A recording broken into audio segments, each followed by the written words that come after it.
Welcome to the Feast Life, where we empower you, the modern homeschool mom, to create a life and homeschool you love, one founded on faith, family, freedom, and fun. I'm your host, Julie Ross, creator of the award-winning homeschool curriculum, A Gentle Feast, and a certified Christian life coach. For more information on today's episode and to access my free gift for you, check out thefeastlife.me. Charlotte Mason once said, "Life should be all living, not a mere tedious passing of time." So on this show, we seek to savor the feast of life. Girl, grab your favorite beverage and pull up a chair. You are welcome at this table.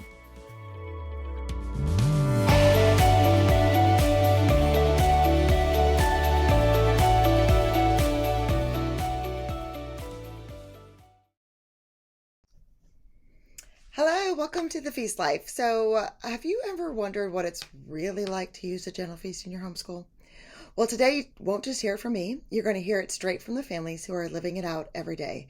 Whether you're brand new to an idea of a Charlotte Mason education, or you're wondering if a gentle feast could work for your family, these honest conversations will give you a window into what's possible when learning feels life-giving, flexible, and full of real connection. So grab a cozy drink and let's settle in. I can't wait for you to hear these beautiful stories from such wonderful families. I want to hear from Dana because she is such a beautiful soul. Thanks, Julie. Hi. Hi. I'm so glad you're willing to share with us. So don't feel rushed. Again, we have all That's the time okay. in the world, right? Of course. These great people. It's all work out. Just take a deep breath, because when we feel rushed and stressed, things don't go well. So, Dana, I would love to hear about your kids and your journey. Okay. Our journey, I'm Dana, by the way, and I'm in Texas, and I have two 12-year-old twin girls, and then I have a 9 and 7-year-old boys. So I'm teaching 4 kids. And I guess our journey, it started a little different because it was actually my husband that said we had a homeschool. And I was a public school teacher, and I was like, I don't know about that. And so I wasn't on board at first. Yeah, I think there's probably other people here who had that. Like, what? Because I liked school. I liked being a teacher. I really believed that, Yes. And here's a fun fact for everybody. Dana and I went to the same middle school, and we just figured this out last year at the Texas School Convention. So at the same time, everybody, because that's just wild and crazy. At the same time, we were actually in the same math class. Just crazy. So anyway, in Erie, Pennsylvania, of all places. So here I am in Texas. Yeah, it was so weird, but awesome at the same time. But I was one of those people, because I went into teaching and I got my master's in secondary math, science, and technology education. And I really believed that the teacher, an engaged teacher, was going to fix everything. And I believed it in my heart. I believed it in what I did. I taught for several years, 8th grade science, and I loved it. And all that changed when we ended up adopting our girls, and they came home when they were almost 4 years old. And I realized, like, my husband, his inkling to want to homeschool was absolutely true, because we needed to learn how to be a family, and we needed to learn I needed to learn how to be a mom, and they needed to learn how to be kids and not go back into an institution. Right. It was a really obvious choice for us at that point in time. And I was like, okay, I want to homeschool. And I was like 100% on board. But of course I went and I set it up just like my traditional school. And I had all the workbooks and the textbooks, and we did worksheets and all that thing. And so we did the traditional way of but at home, homeschooling for 4 years. And what I started noticing was that it became a battle. And so this idea of it helping our relationship and helping this bonding and attachment and all these things that we needed to have happen, it was actually getting in the way. And it was really hard. And it was like me against the kids and the kids against me. And it was just breaking my heart. And I'm like, and we weren't retaining things, and things just, I felt that too. Yeah. It was horrible. And I was dreading doing school. And I knew we needed something different. And God put people in my life at that time, and it's amazing. And Tanya Hood, you're on this call, and I love you, girl. That's so fun. So her husband, I didn't even know Tanya yet. She's one of my very best friends now, but her husband was teaching my girls Sunday school. And he was like, hey, your girls said that they're homeschooled. And he's, do you guys do Charlotte Mason? And I was like, no, but we're looking for something different. I don't even know who that is, but I want to look into it. And then I started like looking at what she wrote, and I was like, oh my goodness, this woman was amazing. And she just spoke to my educator heart, but she spoke to like my mom heart. And I was like, this is what I want for my kids. I want them to grow like a whole kit, like the spirit and the heart, and not just in knowledge, where that's the philosophy I came from, was know the knowledge and then you'll get better. And so anyway, after that, I was like, okay, I want to pursue this, but it's so different than traditional school. And I was so scared to do it. And I'm like, okay, how do I do this? And thankfully, there was a convention that Julie was going to be at in Austin and Round Rock. And I went there and I went to all your classes and I sat in your booth for probably an hour, like looking through the material. And I'm like, okay. And I go to my husband and I'm like, I think this is the direction we need to go, but I'm really scared. And he looked at me and he was like, Dana, let's do it. Do it for a year. And if it doesn't work, we've just lost a year. And he's saying, we haven't really lost it because they're going to learn something. But I'm like, okay. So it gave me the confidence. You have a very good husband, Dana. That's very supportive. I know, it's really great. And I was like, and I'm so blessed by that. And so it was like, it gave me the confidence that I needed though to jump in. And so we jumped in, and it was just like, and things took off, and the battle stopped. And not that my kids are like, woohoo, school, but they love reading, and they love reading good books, and they love the discussions. And it's just a world of difference. And like the atmosphere of our home has changed. I feel like Charlotte Mason's changed me more than anything else, because I'm like, absolutely 100%. Yep. I feel like I'm a better mom because of it. And my kids are benefiting from that because of the atmosphere of our home has changed. We are getting those habits in. It's hard, but it's happening, and it's just so good. And they're making connections that they weren't making before. They're learning like a deeper kind of learning. I'm not telling them what they need to exactly learn. And our exams are now it's so wonderful. Instead of my kids failing these exams or not getting it, it's like they get to tell me what they like and what they know and what they remember. And it's not this, oh, you didn't know all these other things, so you obviously didn't learn. And they get to show me what they learned. And it's so good, because my girls, since then, we have found out that they're pretty profoundly dyslexic, dysgraphia, we've got dyscalculia, we got all that, and auditory learning disabilities. And so we've got a lot of things that we're struggling with, but they're able to tell me what they know, and they're excited about that. And it's so good for their confidence, because we need to build that up. And so it's just been really great. So we tweak and we do different things, but A Gentle Feast has really been like the backbone and the groundwork, and it helps us along, and it helps me be able to do it. So it's been great. Oh my gosh, Dana, thank you so much. Everyone is thanking you in the chat for sharing. You're just have such a wonderful heart. And I just love that even though your kids may have these special gifts, right? And opportunities to grow. And the fact that, did you mention that they were adopted? Yeah. Okay. I just want to make sure people got that, like that you were working on this attachment with them and all these things. And that this allows that to happen, and allows them to shine and build confidence in what they are good at. And we're talking about like the role of the teacher and the role of the student. And so I'm just gonna share the story. So Dana and I were in the same math class in 8th grade, and we were like in this advanced algebra class where you basically had to teach yourself algebra, and it was self-paced. And then as fast as you could go, you could keep going. Why anyone thought that was a good idea? Again, the traditional school mindset, they love to experiment on children, because the way publishing companies make money is by changing what they're doing every 5 years. And so we were in this like experimental math class, and one day my teacher said to me, Julie, do you think you're stupid? And I was like, I don't think so. Like I just had asked her a question because I really didn't understand it. I was still trying to figure out. And that experience like affected my view of myself as a learner in math till I was 40 something years old. And we have such a gift that we're giving our children in the power of the words that we're saying to them, and then building their confidence. If I could have gone into that math class, like you're saying, Dana, and be like, this is what I know.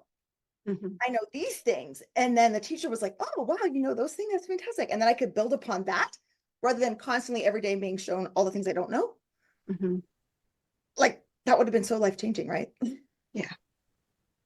And you're going to give that gift, and you are giving that gift to your kids. That's so huge and will definitely change them as people. Thank you so much for sharing. You are amazing. And yes, I'm so grateful. Yes, I love hearing everybody's stories. It's so neat. And again, like everyone, and I hope that this is why I wanted people to come on and talk, because everybody's path doesn't look the same.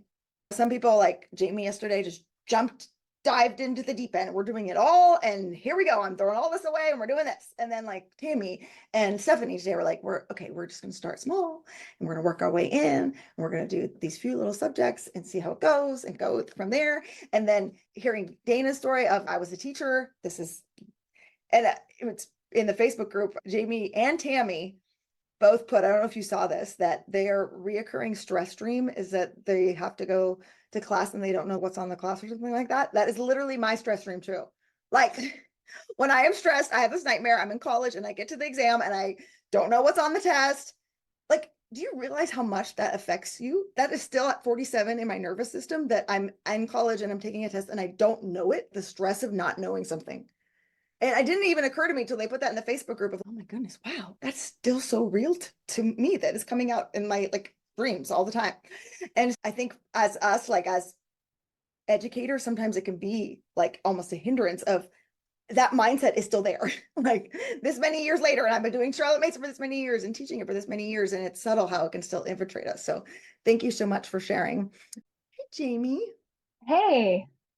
Thank you so much for being willing to talk to us.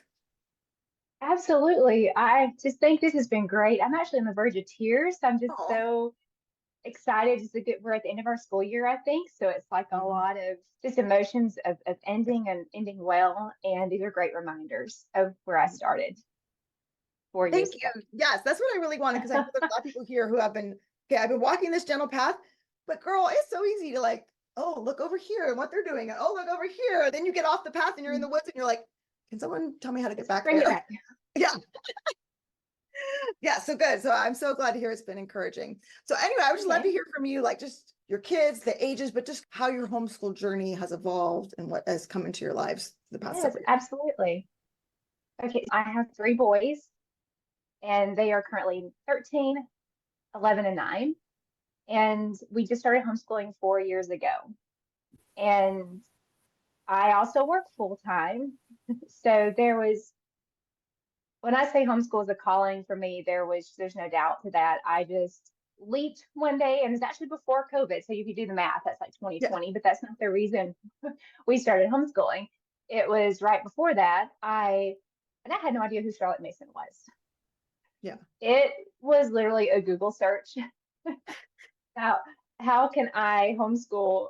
I needed flexibility. That was my thing. It was my keyword, maybe flexibility. Wow. Yeah. And it popped, and all the different styles of homeschooling, because I did not know there was another way to learn. So I started reading and was just so intrigued about this learning through living books. And this is someone I would not call myself a reader. Okay. Because I feel like public school killed my joy of reading. Yes. And if you do the math also, my oldest was in public school. So he went all the way through to 4th grade. Okay. And they had something called accelerated reader, but basically you read a book and you pick it from the library, and sometimes not the best of topics, but read it from the library, read it, take a test on it the next day. So what happened for him was his reading ability went above his comprehension level. And then he had failing these tests because he couldn't comprehend what he was reading. It would kill his reading, was associated with anxiety. So anyway, huge. We're home now. We embraced the Charlotte Mason philosophy. And that's amazing. I did not know that was your story, that you literally found it in a Google search. Yes. That is so amazing. I was camping. Back when I started, like weekend, there was like Yahoo groups. So like literally I had no clue how to find this stuff or where to get it or how to grow. So I think it's awesome that it's now like available and for everyone. That's so cool. And I love what you said too about it's different when you're pulling your kids out of school, for sure, right? And you're taking them from a very traditional to, okay, now we're going to walk down this path. What was that kind of like for you, that transition, if you don't mind talking about it? I jumped. I just felt there was something in me. I was just ready. I'm like, we're doing this. And that's what I'm so thankful to have found, which I don't want to call a general feast, a curriculum. I have found a partner, I felt, in my child's education.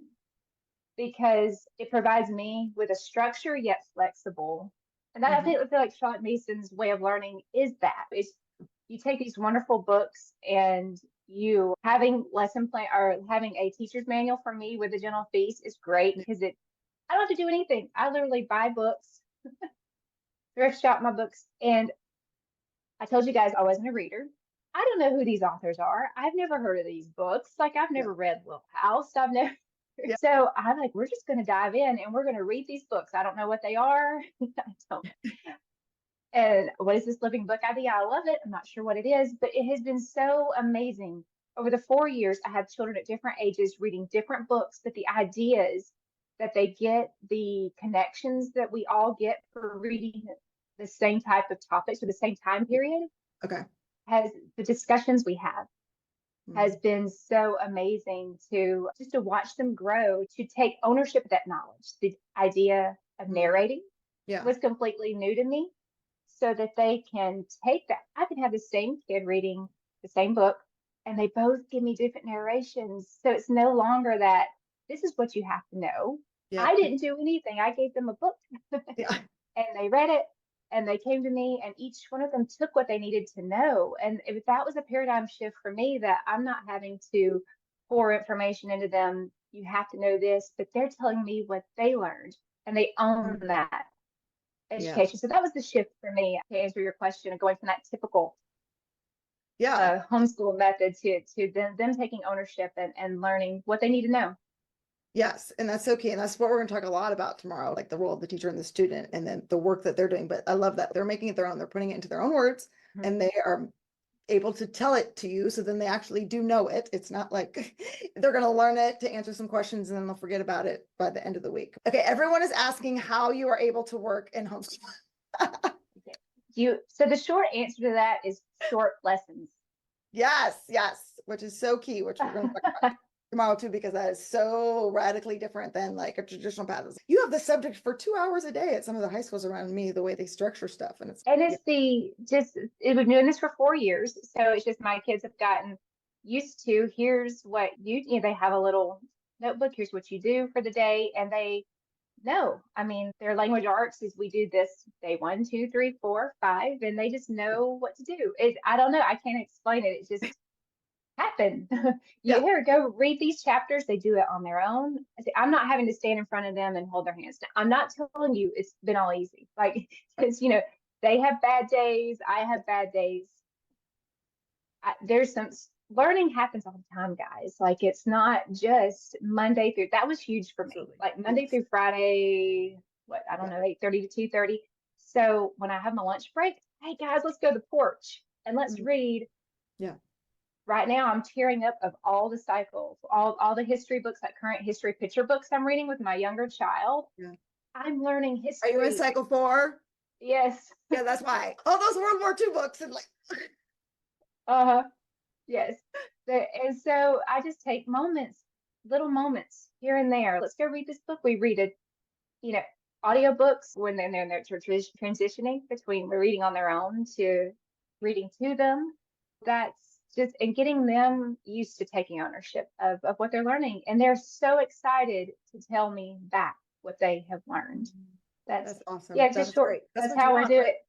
We do school on the weekends sometimes. I don't know what to call it school. We learn on the weekends too. We read on the weekends. We read in the evenings. We also have a small hobby farm. I guess we have baby goats being born right now too. So it's a lot of juggling, but they read to the goats. That's awesome. Do the goats sit on them? Like I've seen that with people, they're on someone's back. Good yoga. Yes. All you gotta do is just lay down and they'll jump on you. Oh my gosh, that is so cool. But they're learning so much, I bet, from taking care of all those animals. I didn't know you had animals. That is so fun. That's great. Yes, because it's not like you can only learn if you're reading this book and looking at this page. No, like learning, I'm out here doing these things, which are such more valuable lessons, and taking care of an actual living creature that is so valuable. Do you have any closing thoughts or words of encouragement for parents on making that leap, as you call it, from the traditional path to the gentle path? Just do it. I don't know. Like Nike, right? Yes, that's right. There is a stirring inside of me. And so some of you on here may be just you're interested in this, you're just getting started, but you just know there's something different out there. I had no idea the beauty that there was going to be with learning with my children through the living books, through this idea of them attaining knowledge. And I got to know my kids again. I got to have them back, if that makes sense. They weren't, even if you're doing, I think, maybe a traditional homeschool, even if they weren't in public, they were in front of workbooks, checking the box, but getting them, that has just been so encouraging for me to see my kids grow on who they are. And I look back with zero regrets. Yeah, that's what you're going to look back on again, having adult children now. I can say that it's those relationships and all those memories and all those books and all those ideas and all those discussions. And like that relationship doesn't change. Like that will still be there when they're grown and they're calling you on the phone. And my daughter will be like, Mom, I just read this book, and she wants to narrate it to tell me about it. And I'm like, how cool is that? Like a 20-something-year-old wants to tell me about the book they're reading. And it becomes part of your life and your family culture, which is so cool. So yeah, and I have one more thing I want to comment on. You mentioned in the class earlier, I also feel like I've healed that child from public school, the education. I wrote it down where I listened to the podcast that you had about my love of learning had died. Yeah. As I'm healing my relationship with knowledge or learning, I'm not sure how you put it. For me, not just my children, learning, I'm becoming a lifelong learner, and I think that sets an example for them. Oh, absolutely, 100%. And my dad, who's 80 years old, who's a history buff, and I had no idea.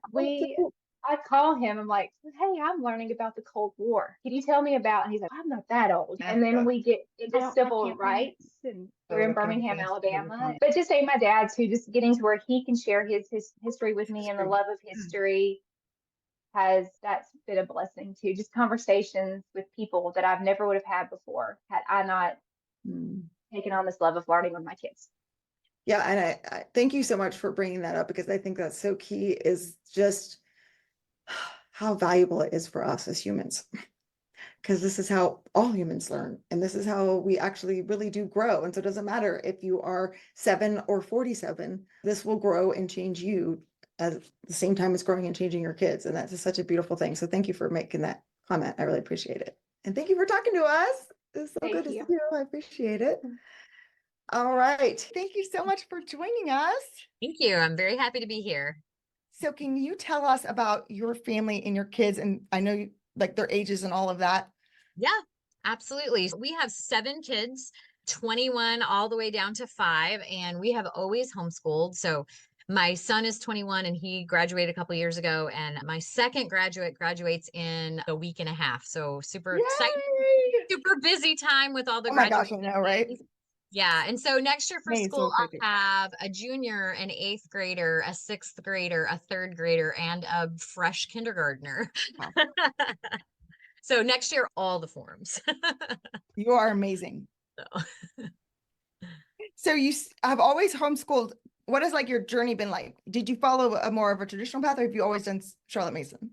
So my first year or two, I really got stuck in the rut of school at home looked like school, just in a different location. And we had a schoolroom, and we had a globe, and we had a thing of pencils and a flag and an apple on my desk. And because I thought that's what it had to be, and that's what I was chasing. And then somewhere along the lines, and I really don't remember when, I learned about Charlotte Mason, but I had a lot of misunderstandings about what Charlotte Mason education was.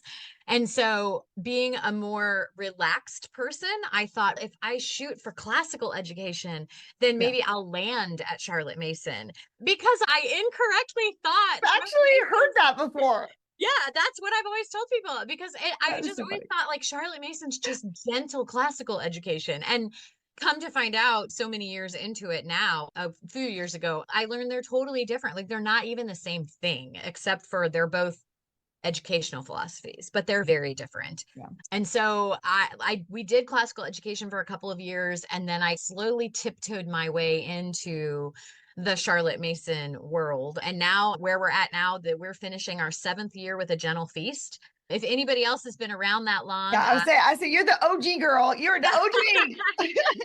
Yeah. Seventh year with the Gentle Feast. So moving into our 8th year, which is just amazing. And I used to be what I would call a curriculum jumper. I would use something for a year at best, sometimes a semester, and I would go, oh, I don't like this anymore. I don't like this anymore. And so I feel like I've used everything. And so for me to be at a place where I've used one thing for that long is like huge. So you mentioned like tiptoeing into Charlotte Mason, which is so cool because it's been so neat having all of you guys on this week to hear different people's stories. And so then there's like people that are like, I just took the big leap and I just jumped all in and we're doing everything here. And then there's like, yeah, I like tiptoe. What did that tiptoeing look like for you? Can be a little bit more specific there? Yeah, so the year that we transitioned from what we were using to using a Gentle Feast, I had spent a ton of my husband's money on this one particular curriculum, which I will not name. Yeah. Oh, this is it. This is the one, honey. This is the one we're going to use for all of the kids' education. It's perfect, is exactly what I'm looking for. And then I got about a quarter of the way into the school year and went, this is horrible and not at all like what I thought. It was supposed to have the kids at different levels learning the same things. And I loved that family cohesion that it was supposed to provide, except for that was not there. And it was tons of worksheets, all of these ongoing projects that were supposed to last for years. And my brain was like, no, this is not even close to what I thought it was. And so I essentially put a Charlotte Mason spin on that book list because I had already spent all this money. So I spent a whole lot of money for a book list and spent the next 3/4 of our school year reading. Most of them were good living books, but I threw a couple out. I took a Charlotte Mason bent on that and I started using narration, oral. It was all oral narration at that time because of the ages of my children. And it just made a huge difference. From my perspective, I watched myself have peace about homeschool. I watched myself wake up in the morning excited about not only reading to my children, but hearing back from them what it was that was connecting with their hearts. And I felt like that next school year, so those next 3/4, if you will, we weren't doing terms yet. Now we do terms, but those next 3/4 of their education, I just felt like I knew my children better than I had known them prior to that. And that was one of the main reasons we homeschooled, was because we wanted to create a family culture where we knew each other and we spent time together and we feasted on beautiful things. And so coming to Charlotte Mason and eventually coming to a Gentle Feast allowed that with such ease. And I've said it before and I'll say it again. A Gentle Feast was a balm to my very weary mother soul. So yeah, we don't do everything that you have planned because I just couldn't with that many kids. But that's one of the things I appreciate about a Gentle Feast. It is so flexible and it's so easy to go, you know what, we're not doing that. Or you know what, I'm going to put both of you guys together for history because one's in this form and one's in that form. And I would rather manage one history than 4 or whatever. It is one of the most flexible and forgiving curriculums I think that I've ever used. Oh, I really appreciate you saying that because that was my heart when I made it. Yes. It's been life-giving. It's truly been life-giving to me and to my family. Yeah, and I really want people to hear this because I love that you didn't just be like, I bought all this stuff and now it's not working. And so I'm just going to put it on a shelf and go do something else. I tell people that all the time. Don't buy a Gentle Feast if you already have something. You can take what you already have and try to use it with Charlotte Mason's principles instead of, if you already have this language arts thing that's taking 45 minutes to do, that's way too long. So maybe only do it for 15 minutes. Obviously, you're not going to do everything they have, but you probably shouldn't be anyway, right? Oh, I use the word should. It's not beneficial to do it all anyway. So just do the 15 minutes, focus on the key things and trust that your child is getting enough there.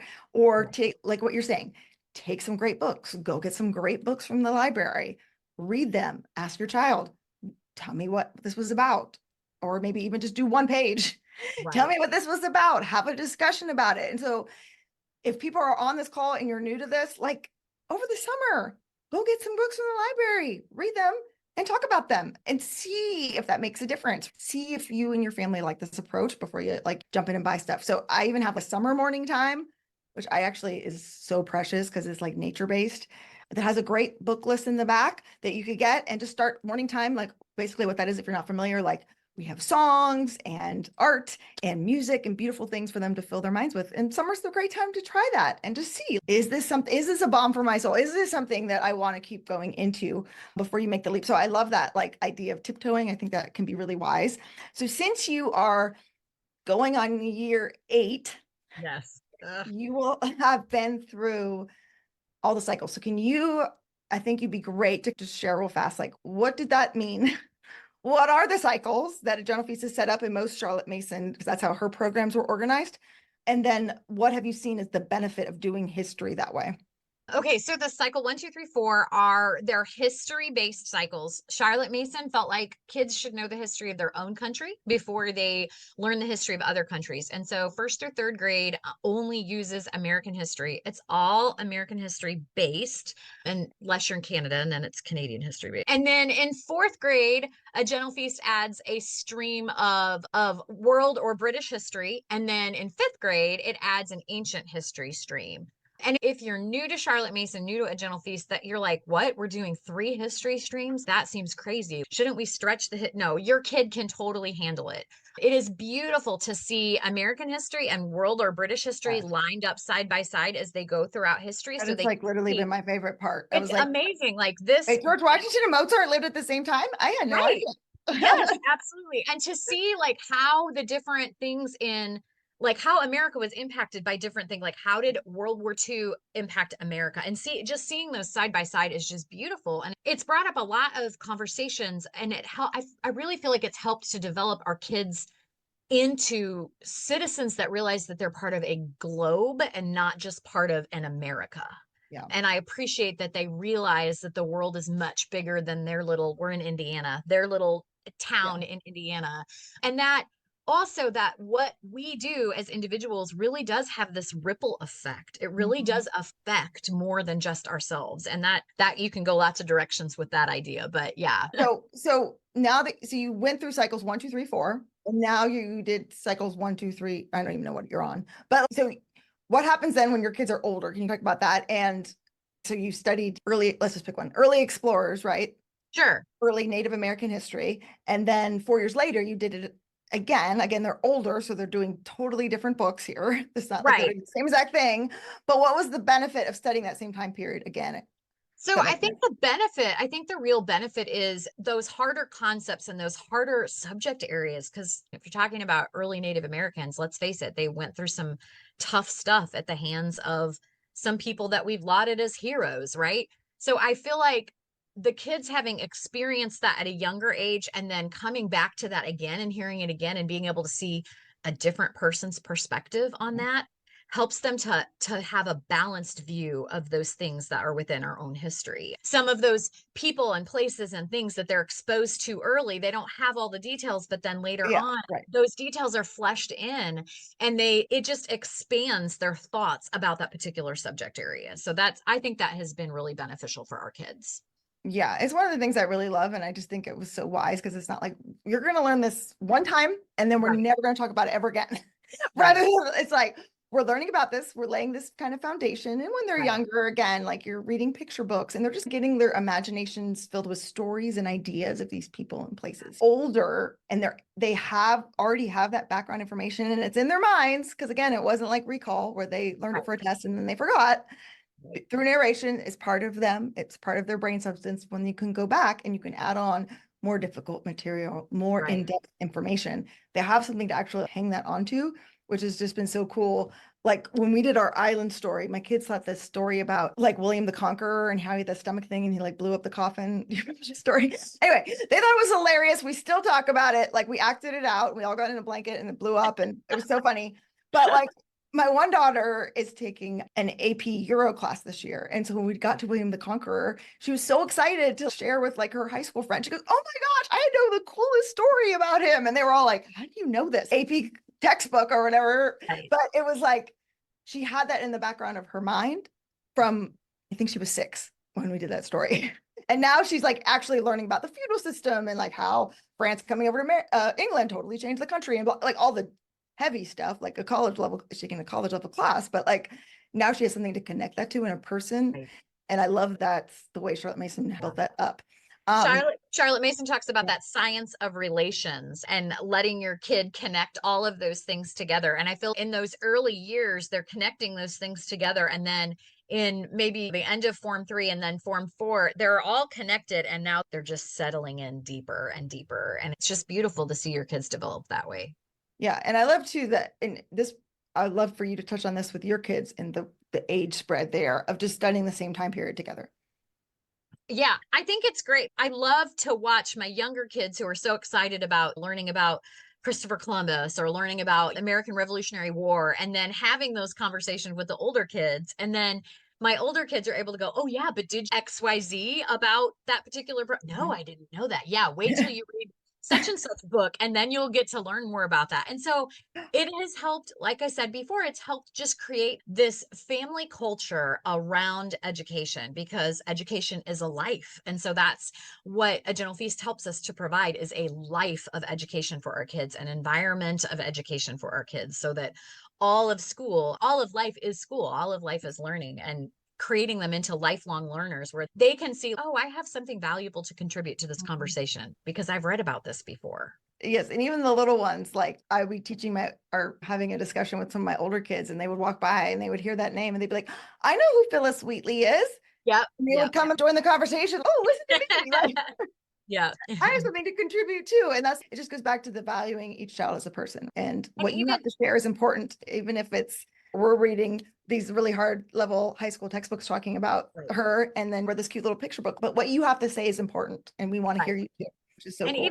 Even beyond, we've talked a lot about the history aspect of A Gentle Feast, but even going to the morning time and having my younger kids memorizing poems that my older kids already have sitting in their hearts. Cute. And my little boy will come up and he's like, Mud, it's sticky on my feet. And then my older kids giggle and laugh and finish the poem with him. And then boom, they're connected together, a 6-year-old and a 17-year-old. Yeah. So it's just sweet. And sharing art together with the artist studies and seeing those different prints and recognizing who oh yeah, I remember when we studied Picasso or whatever. Yeah. So it's just a joy.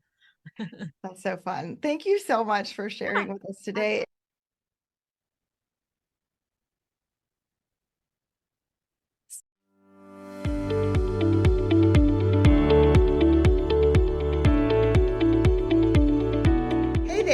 Julie Ross here. I just wanted to say thank you for listening to today's episode. If you like this show, it would mean the world to me if you would leave a positive review in iTunes. This really does help people learn about the podcast. And each month I will pick a winner to receive a free gift. Don't forget to check out all the free resources we created for you at thefeastlife.me. Thank you.